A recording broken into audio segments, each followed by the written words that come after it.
Welcome to Easy Style with Sammy. I'm your host, Sammy Bedell-Mulhern.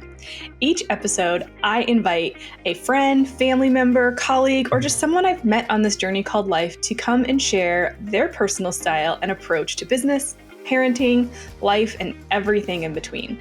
You'll hear motivational and inspirational stories that will help you refine and build your own personal style. Remember, style is easy when it comes from within. Hello, everybody. Welcome to Easy Style with Sammy. I am so excited to have my friend and colleague and business collaborator here on the podcast today, Patrick Kirby. Thank you so much for being here. Hi, friend. How are you? I'm great. You are our first gentleman interviewee. Yeah. I'm super excited and very excited for this conversation, talking just about that blend of parenthood and entrepreneurship and partnership with your spouse and communicating and trying to figure out how to make all those things happen when you have two driven individuals in the household. But before we kind of jump into that, Patrick, why don't you share a little bit about yourself, who you are, and how we know each other? Sure. So I'm Patrick Kirby. I'm the founder of Do Good Better. We're a consulting firm here in Fargo, North Dakota, and I help nonprofits, small and medium-sized, suck less at fundraising. I got my journey out of college. I started fundraising for my old high school. I went to the Cystic Fibrosis Foundation. I did a 5-year stint as the CDO of the Ann Carlson Center here in Jamestown, North Dakota, which is this wonderful facility that helps individuals and young adults with developmental disabilities and delay. And I got the consulting bug after helping a whole bunch of small nonprofits kind of figure their crap out. And I was like, man, if I can just have this light bulb moment in a bottle and I could just have this every single day, I would do it. And then I figured out a way to do it, and I did it. And that is what I do now for a number of different reasons. Now, you and I, we're an interesting business couple. It's because there's very few times we bump into somebody who has got the same sort of brain when it comes to not only like helping people and sort of working in the small nonprofit space, but like have this sort of same like kind of ridiculous sense of humor and the same sort of it's bizarre. So you started working together. We've got a couple of things on the chamber side and have done way too many podcasts to count. And we have. Delightful. Yeah. Well, and I think it's really interesting because there's been a lot of talk on this podcast about just having conversation, listening, like showing up without expectation. And that's 100% how we met, like somebody who's not even like a strong colleague in my world, just somebody that I was connected to randomly said, hey, you need Patrick to speak at your event. You responded right away. And then like ever since then, it's just been like, constant. Do you want to do this project? Let's do this project. Do you want to work on this project? Let's do this thing. It's funny, and again, I love where we are business wise, where you get to connect with so many individuals, and I think that was one of the cool things about the pandemic. There are very few of them. One of the cool things during the pandemic is when you got to meet people you would have never met before or had zero reason to connect with in your regular old space in life. But we had built these online presence and we had sort of done some of these virtual events and poof, now we talk like multiple times a week.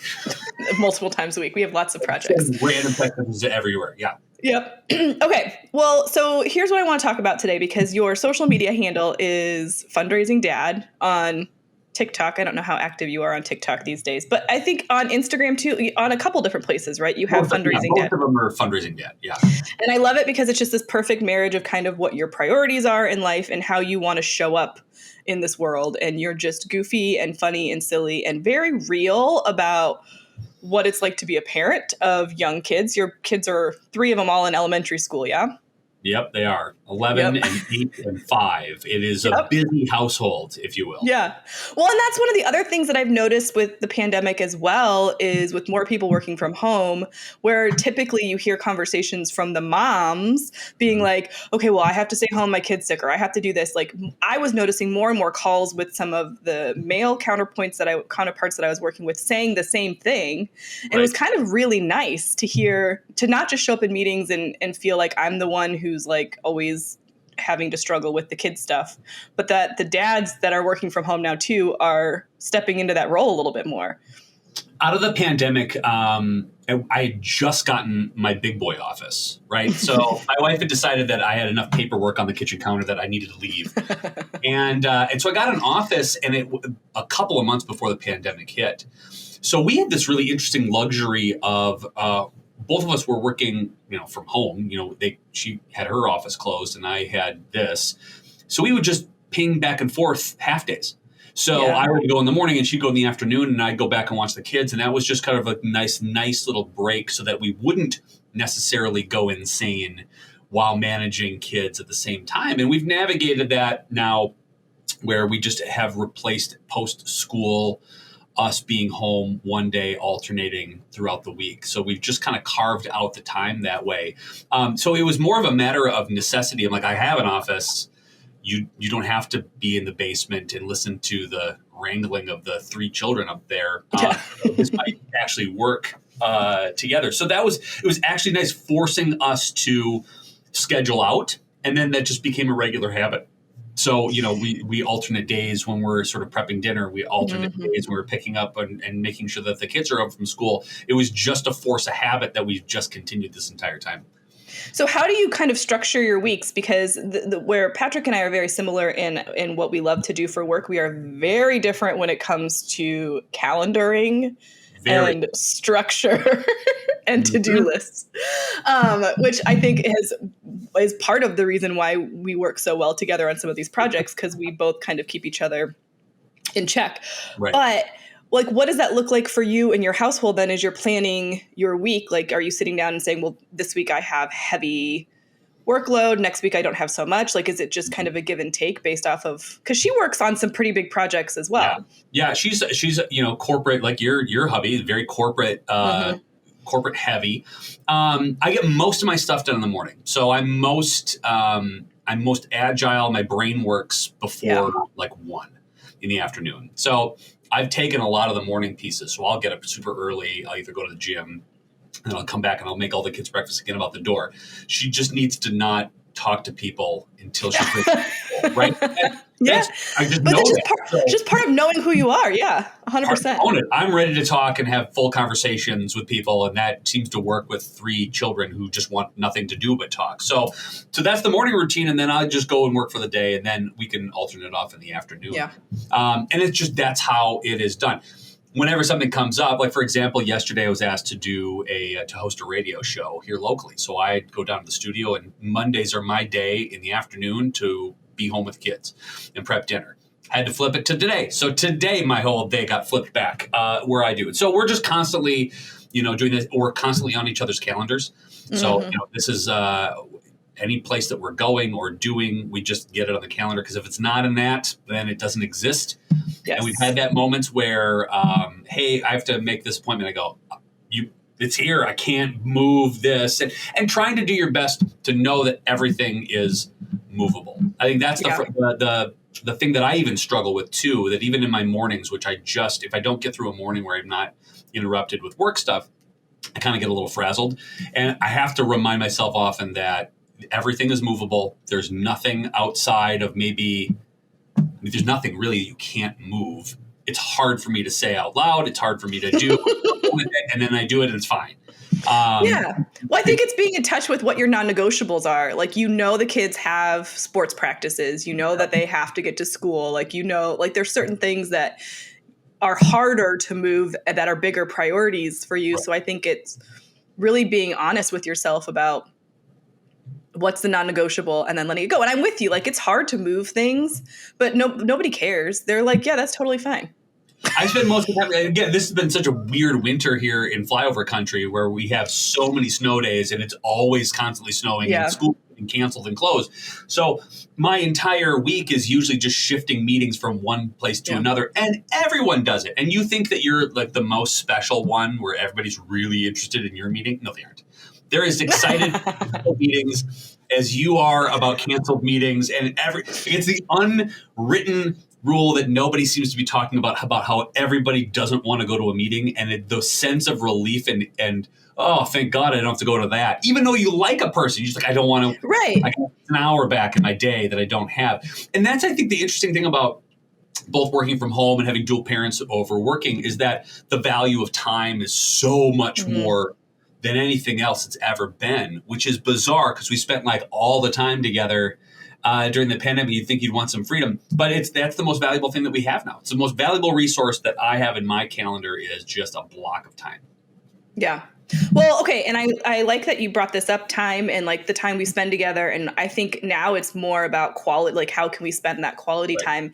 And I think it's hard as entrepreneurs, as business owners, like pretty much everybody who's been on this podcast, I think 99% of the people that have been on this podcast are like us in that they went from like a regular job to kind of running their own business. And then, we've had lots of conversation about the hustle and flow and the slowdown and the ramp up of things that happen in our cycle, like when we're planning for a big event or a summit or something versus when we're just in regular maintenance mode. But the hardest thing, and I know you and I both struggle with this, is how to shut down. Like I had to train my husband to stop saying, did you get everything done? As opposed to, are you done for the day? Because just him saying at the end of the day, did you get everything done? All of a sudden I'm like, holy crap, I didn't do this. That like, it's never all done. And because you have an office at home or on your phone, like it's always with you, there's always that temptation to do more. So this is a work in progress, I know, for both of us, but how do you kind of wind down so that you can be in the present, in the moment when it is family time? I probably suck at this the most because I constantly think about it. And that's probably my biggest absolute struggle is turning off and shutting down and putting my phone down. It's always there. And I can do stuff all the time. And I think about stuff all the time. So a lot of it is purposeful. A lot of it is my wife saying it over and over and over again to the point of like overly frustration. Like her number one personality trait that I admire is her ability to just get on me all the time about that without just heavily drinking, I guess. I don't know, whatever the reaction is to like just me not getting it over and over again. And it is, it's constant work. To say I would be good at it is not great at all. I do try to just shut down the computer. That was number one. If I learned everything, it was just shutting it off. The phone was a thing that just kept buzzing, and then you just put that away into the other room. And then it's really just concentrating on the dinner hour or the schedule. So if I can just cook dinner, I can just get my brain away from work, right? So I constantly try to cook. I constantly try to like just pick up and clean. I'm trying to distract myself with domestic, household things that try to be a super contributing member of the household, but then that's also a distracting moment from all the work stuff that I know I have to do, or I think I have to do. That's the other thing too, right? Where you and I probably suffer the most is we think we have to do it by 10 o'clock at night where nobody else is worried about this except for us. That's got to stick in my brain a lot where like nobody's answering this email until 8 a.m. tomorrow morning. I have time. And yet we as entrepreneurs are always thinking about whatever that next thing is. And if we're not on time, then we're always confused. So that's another thing that you just have to remind yourself all the time. And I'm just constantly learning about how to do it or get different tactics all the time. It's just, Well, because my thing was always like, if somebody reaches out to me and says that they want to schedule a meeting or book something or talk to me, I felt like I needed to book it within 24 hours, right? Like if I don't get it on the calendar right away, they're going to be upset with me, blah, blah, blah. And then I started connecting with some of my other colleagues who were like, no, we just book things out like 2 weeks ahead. Like, I'm like, you can do that. And that was a game changer for me. And I had never had anybody say, oh, that doesn't work for me. Like I've never had anybody say that to me, because I was scheduling myself so full that I couldn't actually get work done, which is what was pushing me. Now, I'm not a night person, so after 8 o'clock, there is no work being done. But like on the weekends, I would try to like get all these things done. And it's just like some of those tweaks that you can do during the work day can help alleviate some of those pressures. Well, you almost have to think too, from client side, they're going to contact you, but they don't have a decision tree for the next 30 to 60 days. So it's, as quickly as you can get the meeting, great. any of your hard work that's going to scramble is still going to sit on this shelf until they are in a mode to decide anyway. They're in this sort of, there's no desperation. You know when they're desperate for something. For sure. And you can, but when you plan things out accordingly, Right. then when you do have those clients or those situations that are desperate, you can more easily work them in and help them out in that pinch without completely disrupting your life. Yeah, I know. It's still. And still. Every once in a while, you get that email. You're like, oh, God, I got to do that. And you have to you have to walk back. You're like, no, idiot. You know this is not going to be fine. So it's progress, not perfection. Yeah. Okay, I want to ask you how involved, like how much do you share? I know your kids are younger, but like for me, part of me starting my company and starting my business and us doing it this way was because we wanted to show our kids a variety of ways that they can earn a living and ways that they can do their job. I remember my son when he was probably 7 or 8 said to me, I said, well, why don't you go get dad for this? And he goes, because dad has a job. And I was like, excuse me? Because like, it wasn't like we had to teach them that there's different ways with which you can do stuff. And that I was like, no, I own my own company. I'm the boss. And he's like, wait, what? Like it was this big aha moment. So how much are you kind of having those conversations with your kids or kind of sharing with them what you're doing and kind of fostering that entrepreneurship with them? Like, do any of your kids kind of, do you think have that bug as well? You can tell a little bit because they play business or shop or whatever. Yeah. You can kind of just get like, oh boy, there's the little bug they got there. Or they're looking to monetize things like we're going to make a drawing and we're going to go sell it door to door. And I was like, get that skill down. Yeah. They were like touring things in like late in the summer, and they just went door to door. And they sold painted rocks. They just thought it was really cool. So they put chalk and water, and they came up with some sort of paste, like some sort of cavemen dwelling, and they painted rocks. And they sold rocks door to door. And I go, that's amazing. That's pretty great skill. I'll never forget, though, my oldest once was asked for school what their parents did for a living. And he said, hilariously, my dad made up a job and now he does that. Well, I mean, it's not wrong. Not wrong at all. But I thought it was just such a weird way to phrase it. And I was like, but that's really kind of how a kid would say it. He just made it up and now he does that.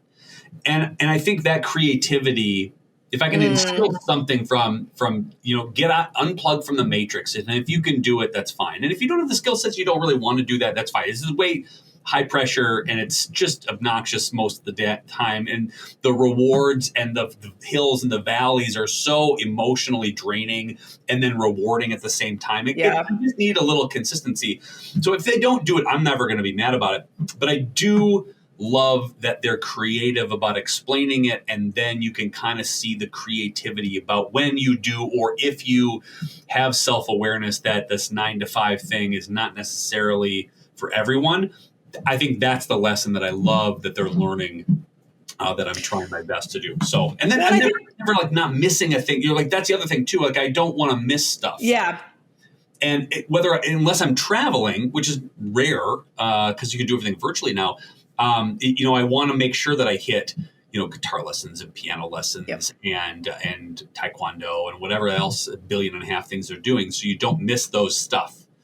And that the freedom to do this allows you to not miss stuff. Well, and I think because I grew up in an entrepreneurial family, and as I've gotten older, realized that the lessons I learned, I didn't know were lessons. So like them being comfortable to like come up with a product and go door to door and have a conversation with people, like that sales conversation, even though they're not hard selling, but just that comfortableness will help them with their public speaking, which I know you're really big about, will help them with, confidence and networking, like those things that we can kind of push in like less obvious ways, more passive ways, help them with those skills that you can't learn in college, or, or we struggle with when we get older because we just don't have that confidence. So I think that that's fantastic. Do they enjoy being a part of your silly videos, or are they at that point now where they're like, Dad, stop? No, they're obsessed about it. In fact, my kid who I was emceeing an event here in town, and I actually said, "Hey, do you want to be a part of this?" Because there was a theme where it was like a Back to the Future theme. So Cool. it was like a younger me on stage, and I was like, "Hey, do you want to be younger me?" He goes, "Yeah, I do." And he had stage fright for so many years, and he talks about that a lot. And then again, you've got him playing guitar and you've got him playing, band and stuff. So he's doing things in front of others that he would have never done if he hadn't seen that it was kind of like, oh, no, this is fun. People get a reaction out of it. Now, he's very much theatrical in the way that he loves getting a reaction, which I think that's something we'll have to temper down eventually. But I love the fact that he understands that when you do something as audacious as being on stage that not a lot of people do or are comfortable with, this is what you get. Like there is a give and a take, and again, anything that I can do to help them be comfortable and do the things that I know are invaluable skills, regardless of whatever path they take in life. I think that's one of the coolest. Yeah. Well, and so before we kind of wrap this up with the last 5 questions, I want to ask you, just in tandem with that, with kind of, seeing this happening with your kids and the creativity and their friends when they come over and all of that good stuff. I feel like we're kind of in that bubble now too, with like professionals, especially fundraisers and nonprofit executives, with so many companies laying off workers, large companies with so many people nervous about where they're going to get their sponsorship dollars from.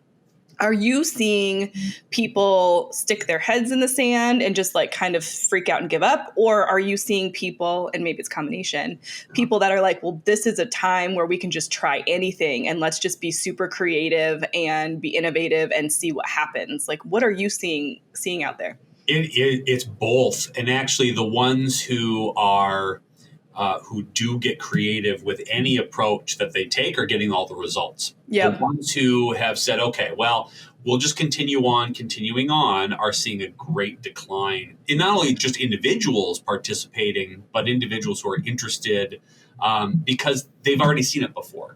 And I think we're in an interesting time, especially if you're planning an event, you're planning a fundraiser. This window of trying something different is closing rapidly, because people are going to want to get consistent, get out in the events that they know they feel and they love. So you've got a window where you can still play around and ask for those who love what you do for their perspective and help, rather than getting into routine again. So you see a lot of the head in the sand, and they're the ones that get the most frustrated, but they're the ones who just refuse to just take that step of curiosity to do something different. The ones who are really exploding are the ones who said, okay, we know what got us here, but here's some really fun, innovative ways that we're going to do it. And it's going to involve a whole heck of a lot of different things rather than just one, angle of fundraising or event planning, et cetera. I love it. Have fun. It's like supposed to be fun. Like have fun. Be creative. It's in the name, fundraising. It's in the name. Okay. Well, let's wrap up with the 5 questions that we ask everybody on this podcast to give some people some additional resources. But where is your kind of go-to spot for learning or personal development? Where do you, who, where, what? It's a weird answer to this. Any Tolkien novel and any fantasy novel.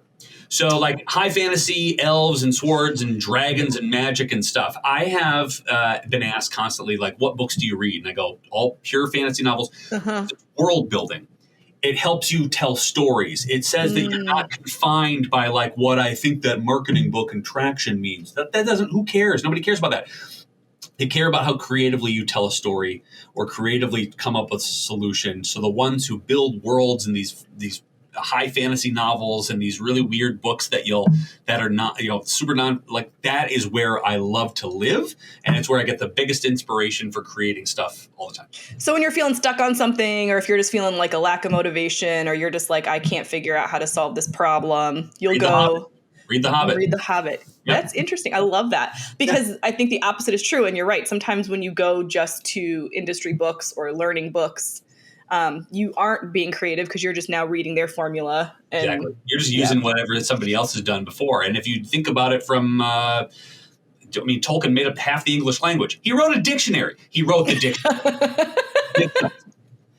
I love that. Okay. I think we know the answer to this, but would you consider yourself an introvert or an extrovert? An extrovert, however, I have introvert tendencies in which I Yeah. need to go and recover myself at the end of the day. Otherwise, I can't be an extrovert. Yeah. So like if you go to because I know you love to speak on stage. So if you're at like a multi-day event, do you just power through for 3 days and then you're just toast for like 3 days Yeah. after that? Yeah, it's unbelievable. Or I'll do like a back-to-back podcast, or I'll do a whole event or whatever, and I will just sit in either a hotel room in just utter silence, and I will not do anything in order to just recharge that battery to get out in front of everybody again. Because I do that. when you're a super extrovert and you're on stage a lot, you give a lot of energy away, and that takes recovery time. So. I have like on days when I have a lot of meetings or like if I'm doing a VIP day, so I'm literally on with a client all day, like I will literally text my husband when I get off, whether he's working upstairs or he's at the office. Yep. I've talked too much today. If I'm quiet, just like I'll be here, I'm fine. But like I've already talked too much today. Or like if I have a lot of clients that have a lot of problems, I'll be like, I can't make any more decisions today. You're just going to have to take the reign on that. Perfect. It's a perfect way to do it. I cannot make any more decisions today. I'm done. Okay.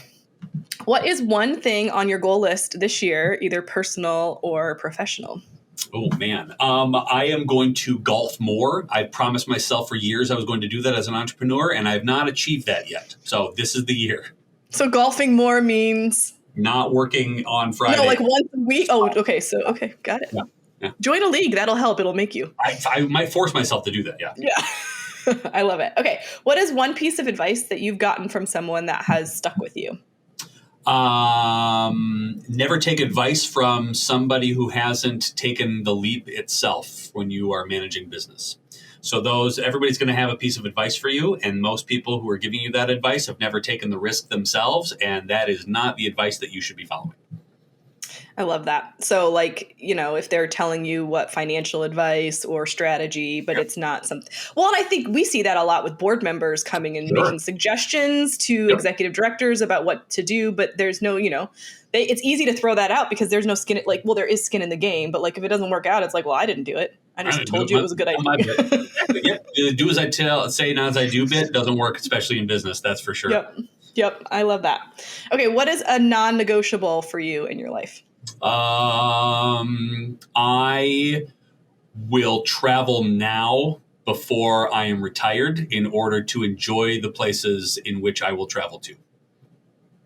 Okay. So I'm not going to wait until I'm retired to go visit all the places that I think I want to do. I'm going to do it now. Yeah. As my father would say, I'm going to spend your inheritance now. I'm not going to spend it later. My dad says the same thing to me. Yeah. What are you doing today, Dad? Spending your inheritance. What are you doing? Well, apparently I'm going to do the same thing. And it's one of those things where I've watched a lot of people who said, well, boy, I'd love to go and walk the steps in Greece, but I can't because I'm too old. Or I want to do that now. And I would like to do that while I am still functional. So what is on your bucket list then? Like, what's your top 3 places that you're working on getting towards? Yep, I'm going to go to Ireland, or really kind of the whole Isles over there. I'm going to go to Japan at some point, and then probably Thailand. Those are the 3 that I'm going to try to. I may eat my way through all of those things. Yeah. Take your kids to Japan so that you can take them to the new Nintendo world. They'll love it. That's all I want to do, but I kind of just want to go by myself and just not. And that's how my kids. Yeah. Dad's going away for a week on a work trip. I'll see you later. All it is. I love it. No. Well, Patrick, I so appreciate your energy and for showing up today. It's fun to record a podcast that's not marketing, fundraising, strategy related and just kind of hanging out a bit. So I appreciate you. If people want to connect with you, learn more about what you do, and just hang out, how do they do that? You can find me at any social media handle at Fundraising Dad, or you can go to dogoodbetterconsulting.com. Everything's there, and you can connect with me and ask me any sort of questions you want to. Yeah, and we will have all of thethose linked up at easystylewithsammy.com/14. Thank you so much. You're the best. So much fun talking with Patrick. We always have great conversations. I love his energy, his style, his approach, and just the way that he supports nonprofits and shows up for them. to help them raise as much money as possible. It is a passion of both of ours. And so grateful and thankful to have him in my circle. And now you know him too. So again, head on over to easystylewithsammy.com/14 to check out all of the links, show notes, resources, all of the things that we talked about in this episode. And I hope that you were inspired or kind of picked up something that maybe you can use in your own household to figure out how you can balance your work and life a little bit better, because it is something we are all aiming to do, something that is a practice, not perfection ever. There's always work to be done. If you love listening to this episode, make sure you subscribe. We are on all the streaming platforms and on YouTube. So you can check us out at Easy Style with Sammy on YouTube to watch the video versions, but subscribe where you listen. New episodes come out on Thursday. And leave us a review while you're there. It helps us get in front of more people so that they can hear these amazing stories and get inspired to live their best lives. Thank you so much, and I will see you in the next one.